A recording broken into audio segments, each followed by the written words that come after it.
Professor Derek, please help me out. I'm feeling discouraged. What's wrong, Charlie? What happened? I don't know, but it seems like the more I study English, the less I know. I think I can help you with that. How so?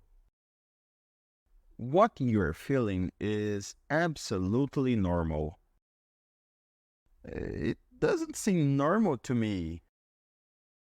I think the more I study, the more I should know. And that does happen. But the more you study, the more you are exposed to new information. So, you know it exists, but it's not yet fixed in your head. Exactly. It feels like I know nothing. In fact, it feels like I'm going backwards. Actually, you are getting desperate because you are starting to know what you don't know. Ironic, isn't it?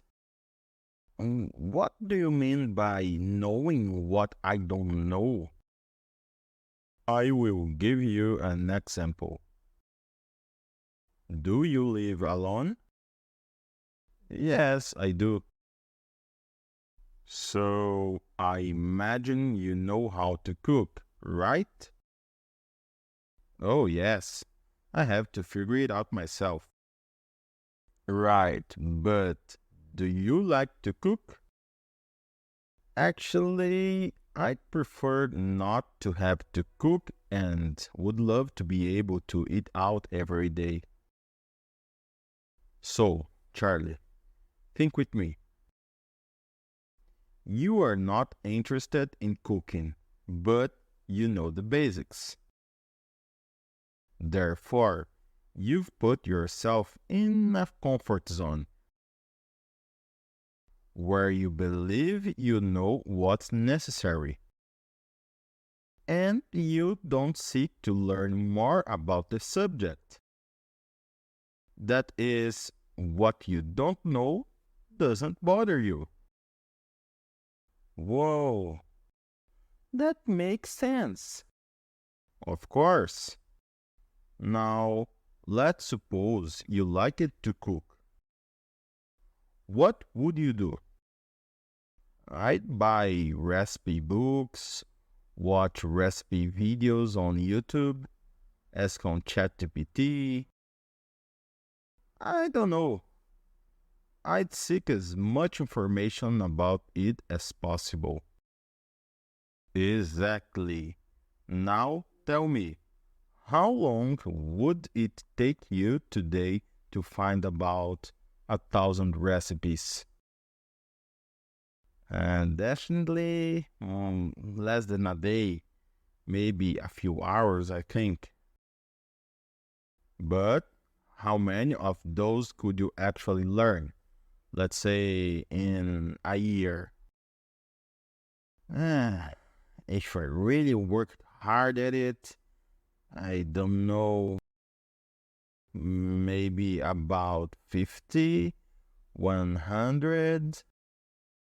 But you see, there would still be about 900 or 950 recipes that you know exist, but you haven't learned yet. In the end, you already know more recipes than maybe 95% of people. But I'm bothered by the ones I don't know. Now I understand. It's the same with everything in life, Charlie. Interesting. I had never stopped to think about it from that angle. Charlie, people must understand that learning is forever. It's not a reason to be desperate, but a reason to never stop studying.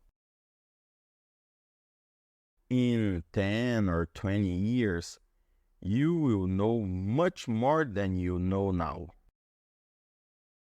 And even more, you will realize that we are eternal learners. Gosh, but it would still be nice if I could learn faster. Well, the rule is simple, Charlie. If you enjoy something, you will certainly learn much faster. And the more you learn about something, the more you tend to like it. Do you see how this turns into a kind of snowball effect? Makes sense. We learn about something and we become interested in it. Our interest generates more curiosity, and so it goes. Exactly. It's as simple as that. Whoa, Professor Derek, you've made me feel more at ease.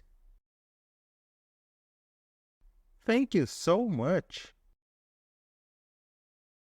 You don't have to thank me, Charlie. That's exactly what I'm here for. Well, I think after this I might even go home and try out a new recipe. Sounds like a good idea. Let me know if it turns out well. Will do, Professor. Well, I'm off. Thank you so much. See you later, Charlie. And don't get discouraged, okay? No, not at all. Now, I know how stuff works. Bye bye, and thank you, Professor Derek. Bye, Charlie. See you next class.